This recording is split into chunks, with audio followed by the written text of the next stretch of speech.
Lo que ocurre cuando hay una depresión es que hay una hipoactivación, es decir, una activación por debajo de lo necesario de determinadas áreas cerebrales. Es decir, que tu cerebro no te está ayudando a que tú sientas cosas que serían normal. Lo que se ve ahí, hay una parte del cerebro que se llama la corteza cingulada anterior, que tiene mucho que ver con cómo nos sentimos. Y lo que vemos ahí es que lo que ocurre es que tu cerebro es como que no tenga, o sea, tiene la capacidad de percibir lo positivo, pero no tiene la capacidad de retenerlo.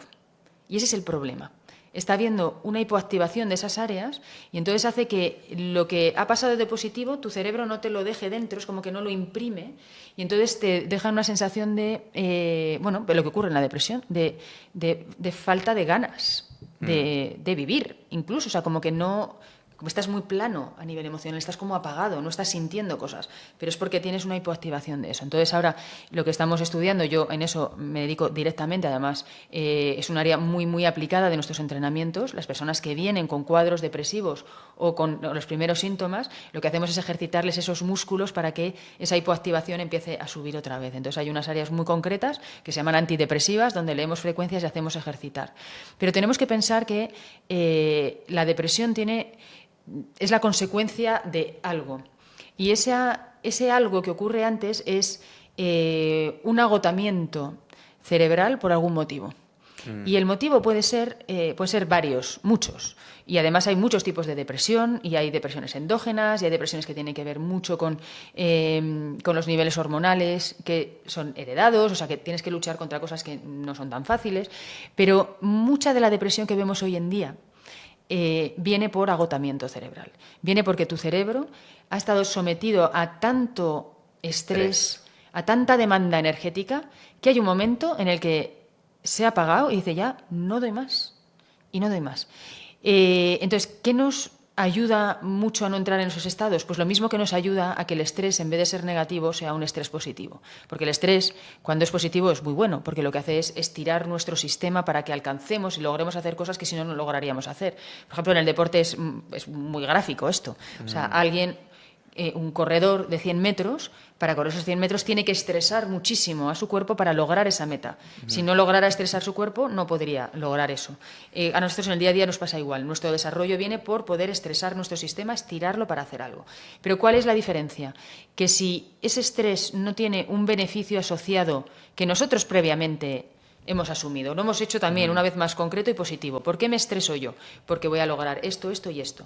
Esa es la primera. Tienes que convencerle a tu cerebro de que ese estrés que estás viviendo es bueno. Y la segunda es que lo mantienes en un tiempo concreto. El estrés, si lo llevas demasiado tiempo, ya no es positivo nunca. Entonces es, oye, me voy a estresar en este momento concreto, tal, no sé qué, y va a durar este tiempo. Y después tengo que revisar esto y cambiarlo.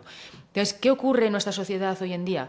Que no tenemos muy claro cuál es el sentido detrás de esta demanda que tenemos, de esta dificultad de vivir, de todo esto que nos exigimos como personas. ¿Como un propósito? El propósito. Okay. No tenemos claro cuál es el propósito, qué ganamos con esto, hacia dónde nos estamos dirigiendo. Entonces creo que detrás de la mayoría de las depresiones, cuando no son endógenas, vienen de una falta de propósito, de que tu sistema no sepa por qué le estás exigiendo tanto. Entonces es un trabajo de, espérate, vamos a parar, vamos a quitarle tanto ruido y vamos a conectarnos con ¿para qué estás aquí? O sea, ¿qué quieres de tu vida? ¿Cómo puedes tener un propósito? Y hay muchas veces, y yo lo digo porque no es fácil, o sea, es muy fácil decir en cuenta tu propósito a la gente que lo está pasando mal, lo último que pueden conectar es con su propósito. Entonces, como un catalizador de propósito suele ser ayudar a otras personas, estando tú mal. Biológicamente, nuestro cerebro vive muy bien que nosotros ayudemos a otros y recibir del otro como la sensación de, oye, lo que tú estás haciendo es importante, me está ayudando.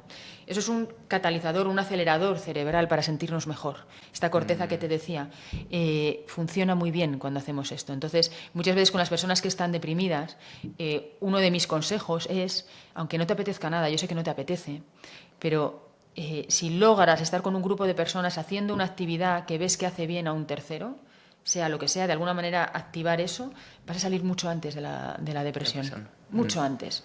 Es importante saber que nuestra presencia, lo que hacemos, influye positivamente en algo, en alguien. Hay mucha gente que le pasa a través de sus mascotas. Mucha gente la depresión salen de ella porque tienen mascotas. Tienen un perro al que tienen que sacar a la calle y ellos se quedarían en la cama, pero dicen, bueno, tengo que sacarlo. Y son los propios animales los que... O sea, esta conexión social influye mucho en nuestro cerebro para poder salir de ciclos como estos. Muchísimo. Pero date cuenta que al principio cuesta. O sea, cuando estás deprimido, lo último que quieres es ver a gente, quieres estar solo. Pero porque tu cerebro te lleva para allá.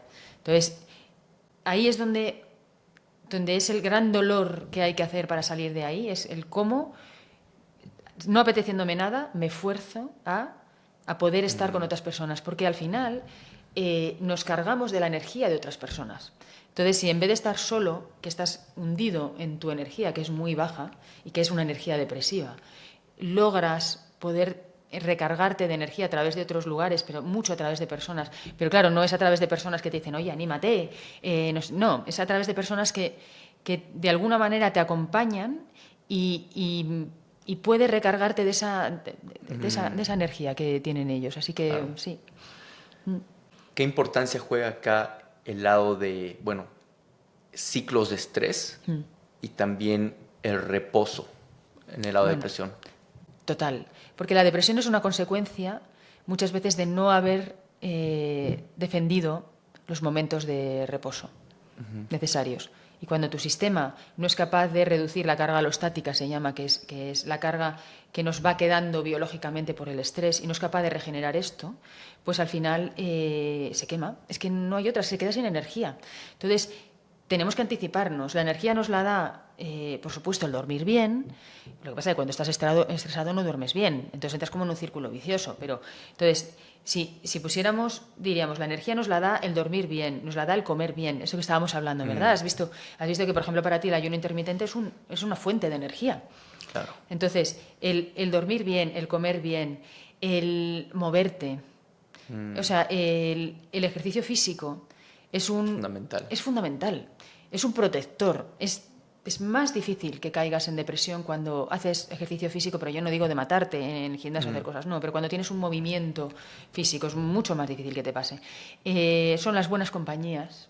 Creo que no tenemos que, eso que hablamos, la parte social es importantísima. Compañías que te hagan bien, que te nutran, que te conecten con partes buenas que te gusten a ti. Y por último, o quizás debería ir el primero, era el propósito que hablábamos. Entonces, cuando estás teniendo un poco de cuidado en tu día a día con estas variables, es mucho más difícil que caigas en depresión, mucho más difícil. Sí. Químicamente, ¿qué está pasando? O sea, con una depresión, dejamos de producir más dopamina, creo que igual serotonina, ¿qué es lo que está pasando acá en nuestro cuerpo? Claro, todo eso. O sea, hay una desregulación a nivel de neuroquímica en el que bajan todos esos valores. O sea, la dopamina, la primera de ellas, que es lo que hace que no te ilusione nada. Porque has dejado de sentir lo que la dopamina te da, que es como esa sensación de algún tipo de ilusión. El problema con la depresión es que ya no tienes ilusión. Entonces la dopamina, diría, de todo lo que ocurre, la dopamina es el principal. ¿Qué ha ocurrido con la dopamina? Y que es muy lógico que sea por esto, porque cuando tú has tenido sostenidamente momentos en los que has exigido mucho y ha habido mucha dopamina, es pues lo que le pasaba a tu amigo, es que has quemado. Claro. Entonces, pues es tan importante acostumbrarle a nuestro sistema a tener y a no tener, porque eso es lo que le produce los cambios. En el fondo, cuando hablabas de Wim Hof, lo que hace es eso, es un estrés. O sea, lo que te hace es permitir tener picos de situaciones en las que sometes a tu sistema a un lugar para que él genere cosas y le lleve a otro lugar de equilibrio, y entonces vas jugando con eso. Entonces, lo que estás haciendo es un sistema flexible, que eso es lo mejor que podemos hacer, y tener un cerebro flexible. Entonces, veo, o sea, mucha gente, sobre todo a partir de los 30 y tantos, 40, en mujeres, además, que nosotras tenemos muchos cambios hormonales, además, que empiezan a esa edad, a partir de los 40 y tantos tenemos cambios hormonales potentes. Si no nos cuidamos, es mucho más fácil que nos deprimamos, porque nuestro sistema, además, está gastando mucha energía en consumo hormonal, y entonces no la tiene para otras cosas. Entonces, si nosotras no cuidamos nuestro propósito, nuestro sueño, nuestras buenas compañías, nuestro ejercicio físico, nos estamos vaciando de energía que a la larga cae en episodios que son más de bajón, depresivos o de depresión. ¿Qué tal, mi gente? Si disfrutaste de este momento, puedes hacer clic justo aquí para ver la entrevista completa. Y no olvides suscribirte. Nos vemos.